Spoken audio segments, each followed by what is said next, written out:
எவ்வளோ டைம் இருக்குது? இன்னும் 1.5 நிமிஷம் இருக்குது. நான் இப்போ எடுத்துன்னு போய் நம்ம வைப்பான். அப்போ தான் கஸ்டமர் ஊஹூ அப்படின்னு டிப்ஸ் தருவான். எப்படி?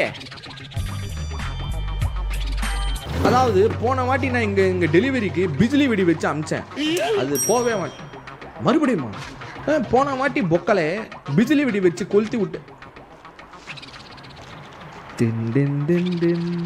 எங்கடா நாடாரு கடை? ஏன்டா இப்போ தான்டா ஒன்று குத்த அந்த ஆர்டரு. மறுபடியும் கேட்பேன். எங்கடா இதோ குறா ஒன்று குறா. ஏன்டா நானும் பார்த்துன்னே இருக்கேன். ஒருத்தர் நல்லா சமைச்சா சும்மா தருவீங்களாடா நீங்கள்? லைட் த ஃபியூஸ். தட்டில் போடுறா. ஐயோ தட்டில் போடுறா. ஐயோ நீ என்னடா எப்படி ஆயிட்ட? தங்க பஸ்பம் காமெடியில் வர மாதிரி தங்க பஸ்பம். இப்போதான் நல்லா இருந்த. ஐயோ நீ அவன் எப்படி தெரியுமா இருப்பான்? அவனோட ரெகுலர் கலர் தான். இப்போ அவன் எப்படி ஆயிட்டான் பாருங்க. காரணம் தங்க பஸ்பம்.